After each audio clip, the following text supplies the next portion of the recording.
everybody, welcome back to another video. So excited to be here making this video. Of course, today I am reviewing Slumber Party Massacre, like the video title said. And yes, I am in a new background, so I try something different. Yeah.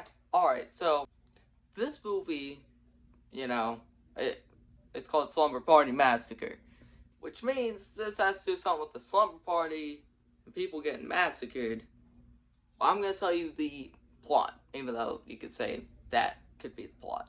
The plot of this movie follows these girls, and, well, one of the girls' parents are gone. They are out of town. They are going to do something. I don't remember, because I watched this like a few days ago. But they do have a neighbor, who's watching the girl, the protagonist or final girl. No.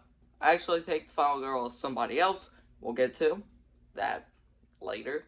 But we follow these girls, well, really the main girl, Trish, that's her name, as they have a slumber party since, the parents are gone, they can have a slumber party, like good old times, I think they said in this movie. So they do. And let's just say a killer escaped an asylum. Well, I'm telling you what happens. A killer escaped the asylum, and he might be going after these girls. Not specifically really targeting these girls, not because he hates them or anything, but just because he loves them. That's kind of a basic plot of this film. And,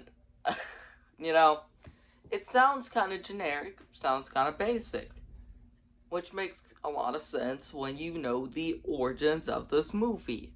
You might think that it was just supposed to be kind of a rip-off of, the Friday the 13th franchise, I got this box set, or, Halloween, but not really. It wasn't supposed to be just a rip-off of them, but it was supposed to parody those films with a feminist perspective, which it was written by Rita Mae Brown, but because of the producer, they just made this a straight out horror film, which I do think ruined this film to an extent. I think it would have been a really good parody film. I can see it. I very much could see watching this movie that was supposed to be humorous, because I laughed multiple times. But it wasn't, I felt like it wasn't really going that direction, but it was just changed. The movie was not supposed to be a comedy, but originally it was. Now, I do have to say, it's a very enjoyable movie. If you watch this movie, you're going to enjoy it, most likely. If you like horror movies, you'll enjoy it, definitely. If you like cheesy 80s movies, you'll probably enjoy this. I thought it was great. Now, let's talk about Driller Killer. I know, it's a great name. Driller Killer. Man, I wish I was born with that name. Alright, so Driller Killer, he is a killer who uses a drill. Kind of self-explanatory. You can tell, definitely. Okay. You can tell this is a parody movie by the name of the name of the killer, and you can tell by the name of the movie that this was supposed to be a parody movie. But I digress. Now, Driller Killer, I will say, is a very fine to good killer. I enjoyed him in this movie, and I have not seen the sequels. There are three sequels. 2, 3, and a remake or reboot or something that came out recently, 5 years ago. So, not recently, but you get that. You get the idea. Recent enough compared to these other movies. Of course, Driller Killer, he kills with a drill. And I do think the kills in this movie weren't the greatest. They weren't the best, but I did enjoy them, especially for the time. Some were good, some were really good, some were not. So, but I do think the majority were good, fine to good. So, it's a great even. The main characters in here are, I would say, pretty established. A lot of this movie is just them talking. So, hopefully you're into the characters, or you're just gonna be like, alright, when are the kills coming? Scrolling on your phone. And you do care about these characters. Well, I say you care.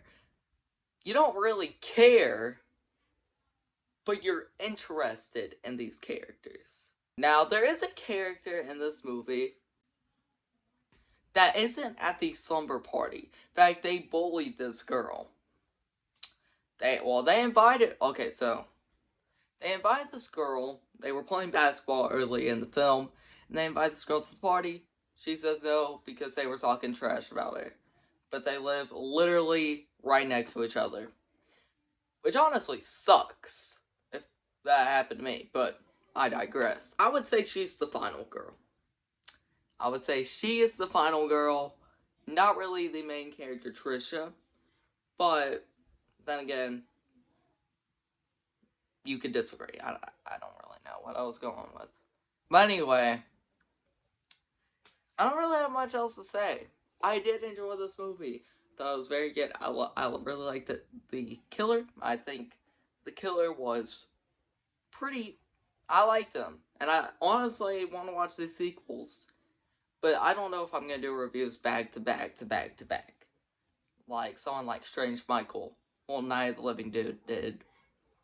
I don't think I'm going to do something like that with this movie. Maybe a different franchise. Maybe if I reviewed the Child's Play movies, I would do something like that. But anyway, I hope you enjoyed this video. If you didn't like it, be honest, alright? Dislike this video. It's not going to hurt my feelings. But I'm just trying something. And I don't think this video was that great. I just want to talk about movies, but I need to kind of get a strategy. Maybe like a little section I talk about. Maybe, I don't know. I'm figuring this out as we go. But I hope you enjoyed this video. Stay tuned for more, And as always, have a good day. I don't really know.